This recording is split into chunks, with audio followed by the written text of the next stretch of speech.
Pinagpalang gabi po sa bawat isa. Hello at kamusta po? Naway po tayo ay nasa maayos na kalagayan. So, tayo po muli ay makilahok sa ating prayer and fasting for the nation. So, bago pong lahat ay inaanyayahan ko po ang bawat isa na yumuko at manalangin sa oras na to. Yes, Lord, hallelujah, Jesus. Lord, marami pong salamat sa oras na to. Salamat po sa panibagong araw, pagkakataon na narito kami para makinig ulit ng inyong salita, Father God. Lord, salamat po sa guidance, sa pag-iingat, Panginoon, sa kalakasan, Panginoon, at sa mga biyaya na pinapasa po sa aming buhay, Panginoon. Nawa, Lord God, ay kami ay huwag mapanghinaan ng loob. Kami, Lord God, ay magpalakasan pa sa bawat isa. Nawa kami, Panginoon, ay patuloy na maglingkod at magtiyaga sa iyong kahirapan, Panginoon. At Lord, personally, ako po ay dumadalangin na bigyan niyo po ako ng wisdom sa oras na to. And din, Lord God, sa mga makikinig, nawa bigyan niyo po sila ng kaayusan, kalinisan, Father God, sa pag-iisip, Father God, na maunawaan nila ng gusto, Father God, ang aking mga babanggit na salita sa oras na ito, Father God. Muli, Lord God, kayo na po ang bahala sa gawain ito. Sa iyo po namin ito tinataas, sa iyo matamis, sa pangalan ng Jesus. Amen. So, tayo po ay nasa ika-5 po na yugto na po na ating prayer and fasting for the nation. So, ang ating pong tema is a devotional messages from the book of Leviticus. So, tayo po ay makibukas po na ating Bible. So, ating pong chapter na babanggitin sa Levitico ngayon ay nasa Levitico 26:12. So, basahin ko na po. Sabi po rito, ako'y inyong kasama saan man kayo magpunta. Ako ang magiging Diyos ninyo at kayo naman ang magiging bayan ko. So, itong verse na po ito is talagang kapag binasa natin, no, dito natin makikita at mararamdaman talaga yung assurances na ibinibigay ng Panginoon sa bawat isa, diba? Kasi sinabi niya pa lang dun is, ako ang kasama nyo, tas siya ang ating magiging Diyos, at tayo ang magiging bayan niya, diba? So, kung pakikinggan natin, very comforting po ng verse na to na pinapakita ng Panginoon na tayo is sagot niya sa lahat ng oras as long na tayo ay nagtitiwala sa Kanya, na basta't kasama natin siya, siya na ang bahala, diba? So, in this chapter po, nais ko lang po is i-highlight kung paano nga ba tayo bilang isang mananampalataya na dapat is sumunod sa ating Panginoon, na tayo ay bilang isang Kristyano na dapat ay naipapamalakad na natin siya and naipapakita na natin siya na kumbaga kung paano tayo maging masunurin sa ating Panginoon, di ba?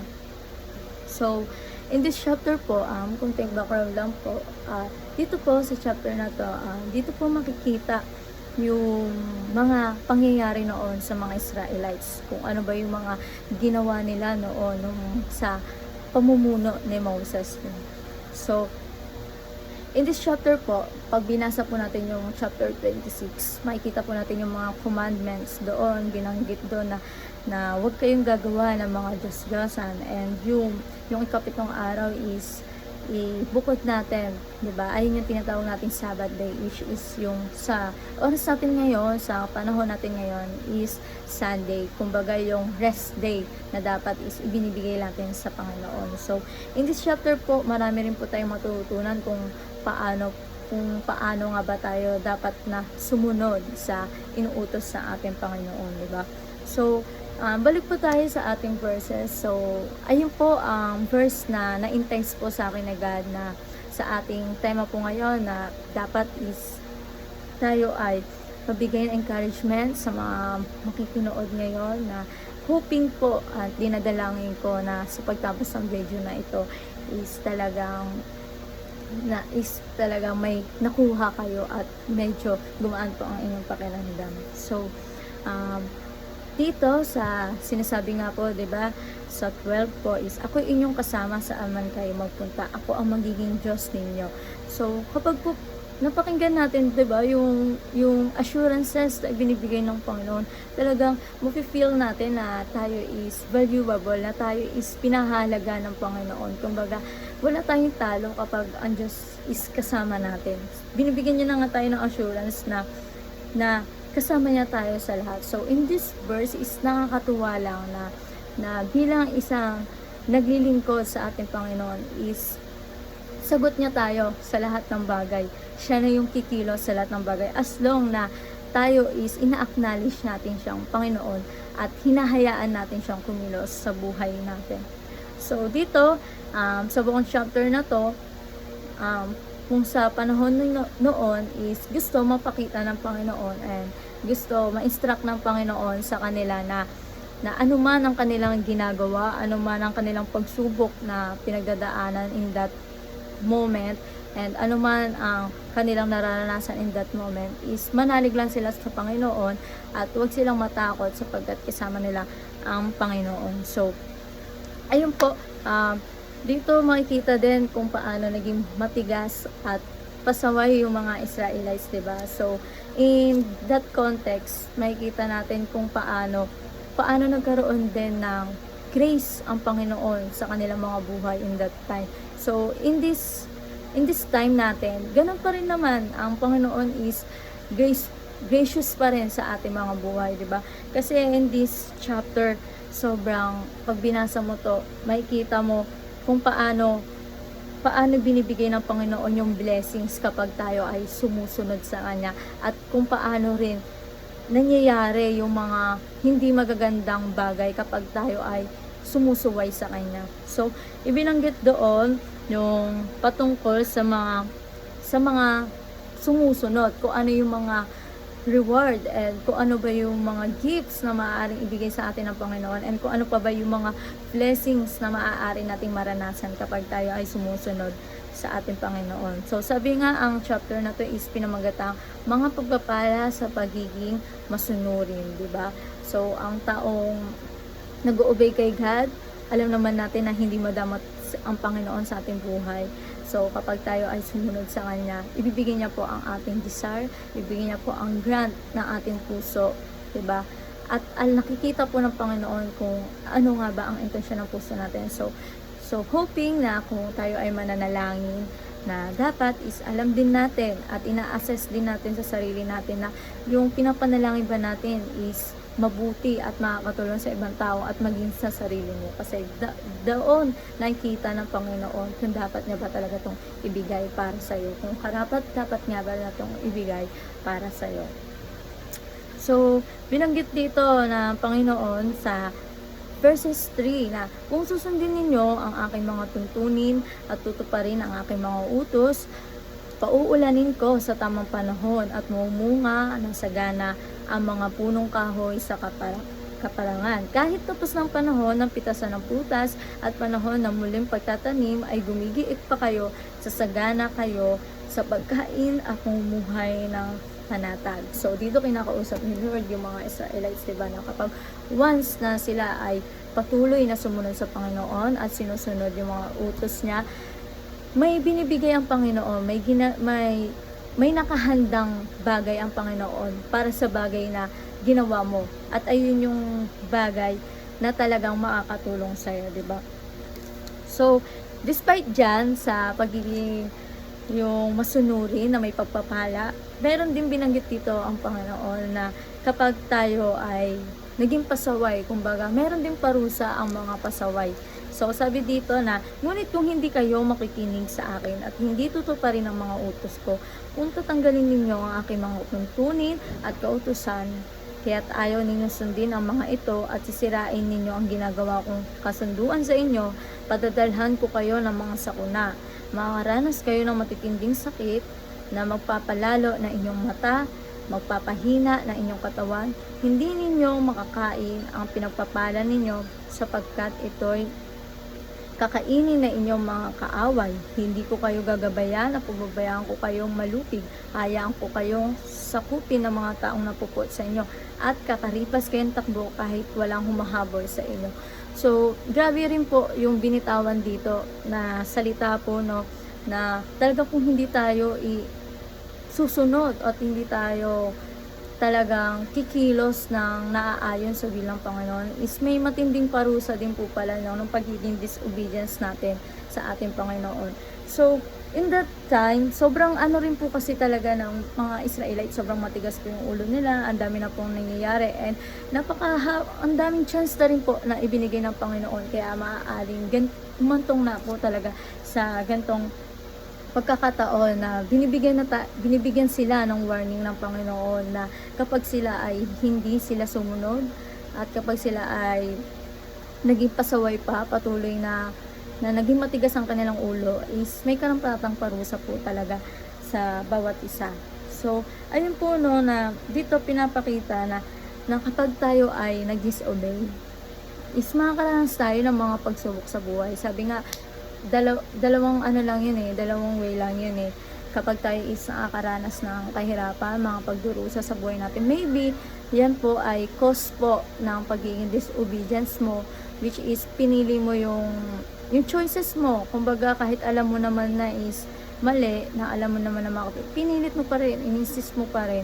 Kumbaga, ayun yung maging result ng pagiging matigas na ulo mo at pagiging ayun na yung naging result kung bakit mo naranasan yung bagay nun. Or maybe, may isa pa, which is yung napaparanas sa'yo ng Panginoon yan dahil may gusto siyang ituro sa'yo at may the best plan pa na ibibigay sa'yo ang Panginoon. So, dito kasi sa chapter na to, makikita natin na talagang dahil sa pagiging matigas ng ulo nila, disobedience, kumbaga choices na nila yun na maging ano sila maging makasalanan sila sa oras na yun 'di ba?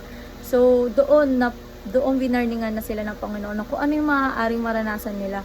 Kumbaga may mga salot na nais iparating ng Panginoon na maaari niya ibigay talaga sa kanila once na naging matigas pa rin ang kanilang mga ulo. So in this chapter po, gusto ko po i-highlight is yung pagkakaroon po natin ng faith kay God at kung paano rin po na dapat tayo is maging masunurin sa ating Panginoon, di ba?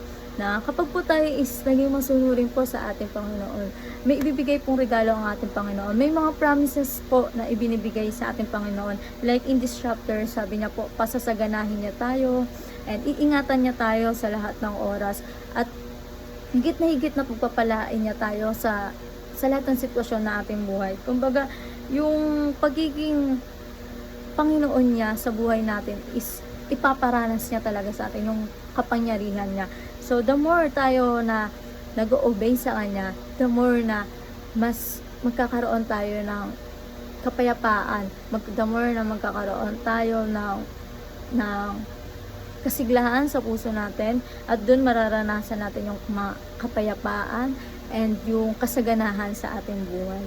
So, yung promises po ng God is talagang masarap sa pakiramdam, lalo na kapag alam natin may pinanghahawakan tayo, 'di ba? Na basta tayo is manalig lang sa Panginoon, ano man mangyari sa buhay ko, alam ko na gagawin to ng Panginoon sa buhay ko kasi alam ko sa sarili ko na ako ay sumusunod sa kautusan ng Panginoon, 'di ba? So, tayo bilang isang dikha niya na huwag tayong matakot, huwag tayong mag-doubt na lumapit muli sa Kanya, 'di ba? Na kung minsan is iniisip natin na sobrang makasalanan natin, na sobrang bigat na yung kasalanan na nagawa natin, 'di ba? Na no matter na mapapatawad pa kaya ako ng Panginoon despite na ginawa ko tong bagay na to, despite sa nagawa kong bagay na ito. 'Di ba minsan nag-overthink tayo na gano'n, na minsan is nanghihina tayo, na natatakot tayo na baka hindi na tayo mapatawad ng Panginoon. But in this chapter, pinapaalala sa atin na katulad din sa mga Israelites na kahit gaano man katigas ang kanilang mga ulo, kahit gaano man kapasaway ang ginagawa nila, in the end, ang Panginoon is nandyan pa rin. Hindi niya tayo hinahayaan at nakaalalay pa rin siya sa atin na kumbaga tayo na lang yung babalik at tayo na lang yung inaantay niya para sa greater purpose na nais niya iparanas sa ating mga buhay, di ba? So, ang Panginoon is laging nandyan para sa atin na so, kapag may times po na tingin natin is wala na ang ating Panginoon sa buhay natin, no, wag po nating isipin yon. kung iniisip man natin, bumalik po tayo sa verse na to na tayo ay kasama ng Panginoon sa lahat ng oras. Huwag lang natin wawalain yung pag-alala natin sa Kanya. Huwag po natin wawalain yung hope natin na dapat is nakasandal sa Kanya, na dapat is nakasalalay lang sa Kanya, di ba? Sabi ko nga rito na the more na we seek sinisik natin ang Panginoon, the more na mas nakikita ng Panginoon kung paano ka-genuine yung puso natin. Diba? Ang Panginoon po is, hindi naman po madamat ang ating Panginoon. Alam po natin yan kasi hindi naman po tayo makakarating at hindi tayo makakatayo sa bawat araw, sa bawat oras na meron tayo kung hindi tayo iniingatan ng Panginoon, di ba? Pagising pa lang ng umaga, sobrang sarap na po sa pakiramdam na makita mo pamilya mo, na makakagawa ka ulit ng mga bagay na nais mo, na nakita mo ulit kung ano yung meron sa paligid mo. In that moment pa lang is nakikita na natin na ang Panginoon is hindi manamot. Binibigyan kanya pa ulit ng panibagong pagkakataon para magtiwala muli. So, lagi nating isipin na kapag tayo ay naging isang masunurin, na kapag tayo ay naging isang mabuti na tagapasunod ng Panginoon, hindi niya tayo hayaan, hindi niya tayo pagkukulangan. Bagkus, bibigyan niya tayo ng higit at sapat-sapat pa umaapaw na biyaya sa Kanya. So, di ba? Na kapag tayo po ay nakagawa ng kasalanan, magbalik po tayo sa Panginoon, mag-repent po tayo, kasi ayun po yung inaantay ng Panginoon. Tinitingnan niya po yung mga puso natin kung talaga po tayo is talagang nananalig sa Kanya, kung talagang tayo ay nagpapaka-humble sa Kanya. Kapag po yun ay nakita ng Panginoon, tayo po ay lilinisin niya. Tayo po ay bibigyan niya tayo ulit ng panibagong pag-asa. At marami pa pong blessings na ibibigay ang Panginoon. So, naalala ko lang din na in this chapter, hina-highlight din sa atin kung paano din tayo ka-privilege ngayon. 'Di ba? Kasi kung noon, mapapansin natin na kung patay, is patay talaga. Kung parusa talaga. Unlike in this time na dumating si Jesus sa mundo natin para tayo ay iligtas, para tayo ay linisin. Through Jesus is tayo ay maliligtas. At through Jesus is tayo ay mapunta sa kaharian ng ating Panginoon, di ba? Kung i-compare natin, sobrang napaka-gracious na po ng Panginoon sa oras na to, ng ating Panginoon Diyos sa oras na to. Kasi sa oras na to, ang dami na po talaga nating nagagawang kasalanan, sa totoo lang. And sa oras na to, lagi niya tayong binibigyan ng panibagong pag-asa. At mayroong Holy Spirit na gumagabay pa sa atin. At mayroong pang Holy Spirit na tumutulong pa sa atin, di ba? Kung walang ganon, like noon, na Holy Spirit, paano na lang tayo sa mga oras na to? Sobrang haba na rin po ng panahon na ibinibigay rin ng Panginoon sa oras na to para tayo ay magbago.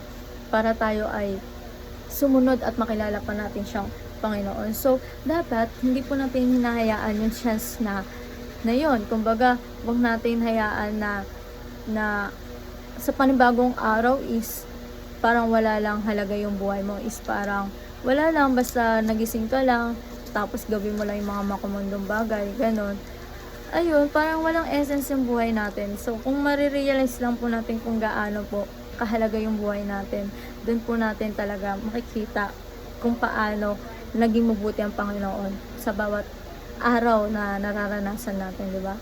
Sa mga trials pa lang, isipin nyo po yun, makakagising ka pa ba ng umaga kung yung sa trials nung kahapon is hindi mo na kinaya, di ba? In that moment pa lang, dapat maging grateful na po tayo. And as a believer in Christ, dapat po alam na po natin yan sa sarili natin kung paano tayo magpasalamat sa Panginoon sa mga oras na to, di ba? So, ang Panginoon is lagi lang naman po naka-ready lang dyan. Lagi lang po siya nakaabang na tayo ay lumapit. Minsan, bigyan rin natin siya, or sa aspect talaga ng buhay natin, is bigyan natin siya ng authority. Bigyan po natin siya ng pagkakataon na kumilos. Wag po natin hayaan na puro tayo na lang sa buhay natin. Kasi in this chapter po, gusto po ipakita ng Panginoon na na ano man ang lakaran nating landas, dapat is lagi natin siyang isama. Na tayo is maging servant niya, na tayo is slave niya, kumbaga tayo is slave niya, kumbaga tayo is kanyang disciple, tayo is kanyang alipin, na siya ang hari na dapat na ating sinusunod. So, in this verse, sabi niya nga hindi niya tayo pababayaan. Gagabayan niya tayo sa lahat ng oras. Hindi niya tayo pababayaan ano man ang mangyari sa atin. So, lagi natin alalahanin na ang Panginoon is God is love and God is holy din po. Ang Panginoon ay may judgment. Wag po natin ialis po sa isipan natin na puro love lang si God. May judgment din po. Kumbaga, holy po ang Panginoon. Alam po ng Panginoon at masigit na nakakaalam ang Panginoon sa mga bagay na hindi na okay. Kumbaga may mga nagagawa tayong hindi okay, tapos iniisip lang natin, God is love, mapapatawad niya tayong ganyan. No, may limitation din po na kung hanggang saan lang po talaga tayo. Kung hanggang saan lang po ba talaga yung ibinibigay na chance ng ating Panginoon. So bago pa po mahuli ang pagkakataon, bago pa po dumating ang judgment day, sana ma-realize na natin sa buhay natin. And sana, hoping ako sa bawat isa po na nakikinig ngayon, na wag po tayong sumuko, patuloy lang po tayo magtiwala sa Panginoon, ano man ang maranasan natin sa ating buhay, ano man yung maging pagsubok natin, patuloy na alalahanin natin na ang ating Panginoon ay lagi nandiyan sa ating mabuhay at iingatan niya tayo. At sa pag-iingat na yon, bibigyan niya rin tayo ng pagpapala. Diba? Sa pag-iingat pa lang, pagpapala na rin yun. Bibigyan niya tayo ng mabuting plano. Diba? Magkakaroon tayo ng magandang pamumuhay dahil sa Kanya.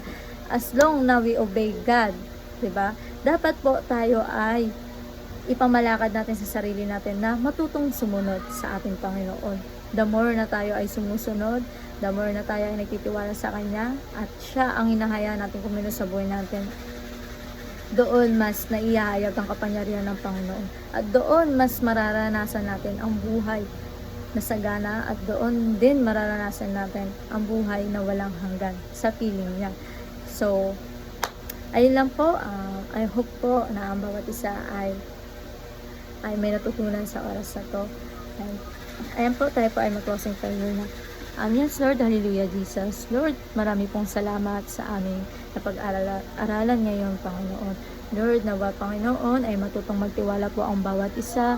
Huwag po, Lord God, na sila po ay tumingin lang sa mga paghihirap na bagay, Panginoon, Lord God. Naway makita nila, Lord, ang purpose nito, ang reason na ito, kung bakit ito nangyayari. At nawa, Lord God, ay na-intense po sa puso nila kung gaano po kahalaga ang pagsunod sa iyo, at kung gaano po, Lord God, ikaw ay naging mabuti sa aming buhay, Panginoon. Salamat po, Lord God, sa pag-iingat, sa paggabay. Salamat po, Lord God, sa pagyakap niyo po sa amin. Salamat po sapagkat hindi niyo po kami iniiwanan, Panginoon. Patuloy niyo po kami ginagabayan, inaalagaan sa lahat ng oras, Panginoon. Salamat po sa biyaya, Lord God, na pinaparanas na po sa amin. Salamat po sa promises na minsan, Panginoon, ay puro ikaw na lang po, Panginoon, ang nais na magbigay ito sa amin, Panginoon. But kami, Panginoon, ay nagiging pasaway pa, Panginoon. Salamat po, Lord God, dahil may visions ka po sa amin, Panginoon. May plano ka po sa amin, Panginoon, despite sa aming ginagawa. Salamat po, Lord God, sa lahat-lahat ng inyong ginagawa, Panginoon. Nawa, Lord God, ang bawat isa po ay mag-repent.